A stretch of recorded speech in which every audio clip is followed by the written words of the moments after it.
मैं तेजस्वी यादव के 9वीं फेल होने की बात क्यों कह रहा हूं उसको समझिए। मैं बार बार कहता हूं कि कई बार आर्थिक सामाजिक स्थिति की वजह से आपकी फॉर्मल एजुकेशन नहीं हो सकती, ये कोई डिस्क्वालिफिकेशन नहीं है। मैंने अभी कामराज का नाम लिया, कामराज की एजुकेशन कुछ नहीं थी, लेकिन वो इसलिए थी कि वो स्वतंत्रता की लड़ाई में चले गए, वो जेल चले गए। जब आप किसी मुख्यमंत्री के लड़के DPS RK पुरम में पढ़ते हैं और आप 9वीं पास नहीं किए, तो ये दिखाता है कि शिक्षा के प्रति आप कितने सीरियस थे। दूसरी बात, आप कह रहे हैं आप क्रिकेट खेलने चले गए, तो ठीक है भाई, आप क्रिकेट खेलने चले गए, क्रिकेट को क्या किया नहीं किया उसको छोड़ दीजिए। क्रिकेट को छोड़े हुए भी आपको 20 बरस हो गए। आप और हम गांव देहात में देखते हैं, महिलाएं मिलती हैं, आप पूछे दीदी कितना पढ़ी हैं, बोलता है BA। आपको आश्चर्य होगा, आप BA कहाँ से कर ली? बोली बचवा ऐसा है ना कि हमारे बाबूजी थे, वहाँ पर खाली उच्च विद्यालय नहीं था, तो हम 8वीं क्लास तक पढ़े, लेकिन शादी हो गया तो मेरे पति ने मुझे पढ़ाया, फिर बच्चे हो गए तो मैं मैट्रिक करके छोड़ दी, फिर बच्चा जब बड़ा हुआ तो कॉरेस्पॉन्डेंस से हमने ग्रेजुएशन किया। ये दिखाता है उस महिला का शिक्षा के प्रति नजरिया क्या है।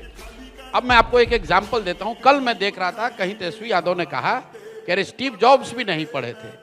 उस आदमी को देखिए, फॉर्मल एजुकेशन और ज्ञान विहीन आदमी का क्या फर्क है। स्टीव जॉब्स पहली बात 1972 में ग्रेजुएट थे। ग्रेजुएशन करने के बाद जब वो कॉलेज में गए, and why did he dropped out, क्योंकि उनको पता नहीं, तेजस्वी यादव को किसी ने ऐसे चलते हुए बता दिया होगा कि भी कॉलेज ड्रॉप आउट थे। कॉलेज ड्रॉप आउट नहीं थे Steve jobs. Steve jobs adopted उनके पेरेंट्स थे, उनके पेरेंट्स लोअर मिडिल क्लास के लोग थे। और स्टीव जॉब्स जब पोस्ट ग्रेजुएशन करने लगे, जो अमेरिका में पोस्ट ग्रेजुएशन है, हम लोग वहाँ पे ग्रेजुएट कहते हैं, यहाँ पे हम लोग पोस्ट ग्रेजुएट कहते हैं, तो ये मत समझे कि 10वां पास नहीं था। स्टीव जॉब्स जब पढ़ने लगे तो उनको लगा कि मैं इतना फीस दे रहा हूँ, मेरे पेरेंट्स जिन्होंने मुझे अडॉप्ट किया है, क्योंकि उनकी जो बायोलॉजिकल मदर थी उन्होंने बच्चा छोड़ दिया था, अमेरिका में ये चीज़ संभव है, तो बायोलॉजिकल मदर ने स्टीव जॉब्स को छोड़ दिया था। उनके जो अडॉप्टेड पेरेंट्स थे, उनकी पूरी जीवन की कमाई लग गई इनका फीस भरने में।